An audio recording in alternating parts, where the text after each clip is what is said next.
بعد میں ایک دنیات دوم کا ایک چھوٹا سا طالب علم ہے ذوالنورین عبدالعلیم تلیگا باڑی.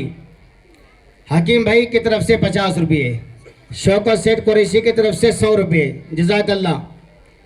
عزیزان گرامی، آج کل ہمارا اس بھارت ملک میں طرح طرح کے فتنے وجود میں آ رہے ہیں، جس کا مقابلہ کرنا، ان کے سامنے بالکل سدباب ہو کر کھڑے ہونا یہ بے انتہا ضروری ہے.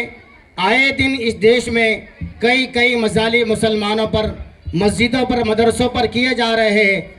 ایک نیا المیہ یہ ہے کہ مسلمانوں پر اسکولوں میں، کالجوں میں، مدرسوں میں وندے ماترم نافذ کیا جا رہا ہے. یہ بچہ اپنے تقریر میں آپ لوگوں سے مخاطب ہو کر یہی کہے گا کہ وندے ماترم ہم مسلمانوں پر نافذ کیوں کیا جا رہا ہے. اس بچے کو بغور سے بات فرمائیں. الحمدللہ وحدہ والصلاة والسلام علی من لا نبی بعد. اما بعد فاعوذ باللہ من الشیطان الرجیم. بسم اللہ الرحمن الرحیم. صدر محترم، وزیر وقار، معزز سامان کرام، آج میری تقریر کا موضوع ہے وندے ماترم مسلمانوں کے لیے ناقابل قبول کیوں؟ اس لیے کہ اسلام کا سب سے بنیادی عقیدہ توحید ہے. اس دنیا میں جتنے بھی پیغمبر آئے ان کی بنیادی تعلیم یہی تھی کہ صرف اللہ تعالیٰ ہی عبادت کے لائق ہے. جہاں اللہ کو ایک ماننا ہے وہ یہ بھی ضروری ہے کہ اس کی خدائی میں کسی کو شریک نہ ٹھہرانا ہے.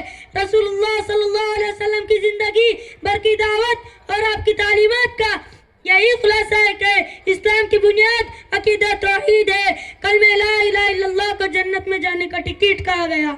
اللہ کے نبی صلی اللہ علیہ وسلم نے فرمایا جس کی موت اس حال میں ہے کہ وہ اللہ کے ساتھ کسی کو شریک نہ ٹھہراتا ہو وہ جنت میں داخل ہوں گا، اور جس کی موت اس حال میں ہے کہ وہ اللہ کے ساتھ کسی دوسرے کو شریک ٹھہراتا ہو وہ دوزخ میں ڈال دیا جائے گا. کسی مسلمان سے اس بات کی توقع نہیں کی جا سکتی کہ وہ کسی مخلوق کو معبود کا درجہ دے. محبت ماں باپ کو اولاد سے ہوتی ہے، اولاد کو اپنے ماں باپ سے ہوتی ہے، شوہر کو بیوی سے ہوتی ہے. اسی طرح محبت اس مٹی سے ہے جس سے وہ پیدا ہوا، اس فضا سے بھی جس میں پروان چڑھا. اسی طرح محبت وطن سے بھی ہوتی ہے. یہ ایک فطری محبت ہے. انسان پردیس میں رہتے ہوئے بھی اپنے ملک کو، اپنے ملک کی چیزوں کو یاد کرتا ہے. پردیس میں اگر کوئی ہم وطن مل جائے تو گھنٹوں بات کرتا ہے، اپنے ملک کی خیر خبر لیتا ہے.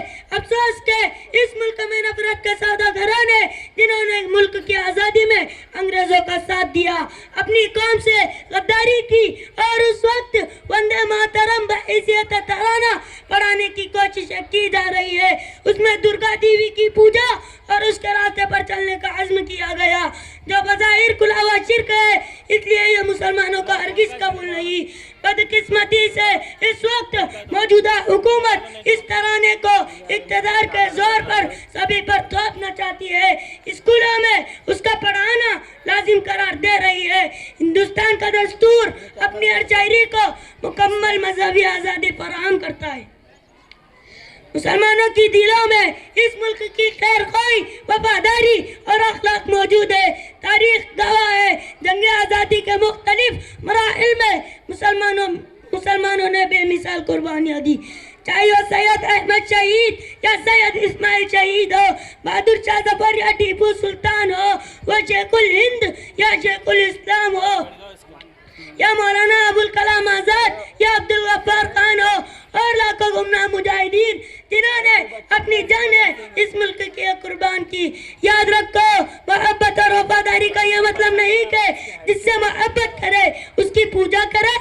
برسر اقتدار افراد سے ہمارا یہ کہنا ہے کہ ہماری زبان سے ایسے الفاظ نہ کہلوائے جائے اور ہم کو ایسے عمل پر مجبور نہ کیا جائے جو ہمارے عقیدہ و توحید کے خلاف ہو. اس لیے لوگوں اس گیت کو پڑھنے پرہیز کرنا ہوگا، اور ہمارا یہ پرہیز کرنا کوئی بے وفائی اور بغاوت نہیں بلکہ ہمارے ایمان و یقین کا مسئلہ ہے. میری دعا ہے کہ اللہ تعالی ہم سب کو اپنے دین پر مکمل استقامت نصیب فرمائے اور ہمارا خاتمہ بالخیر سے فرمائے. وآخر دعوانا الحمدللہ رب العالمین. ماشاءاللہ، بہت خوب.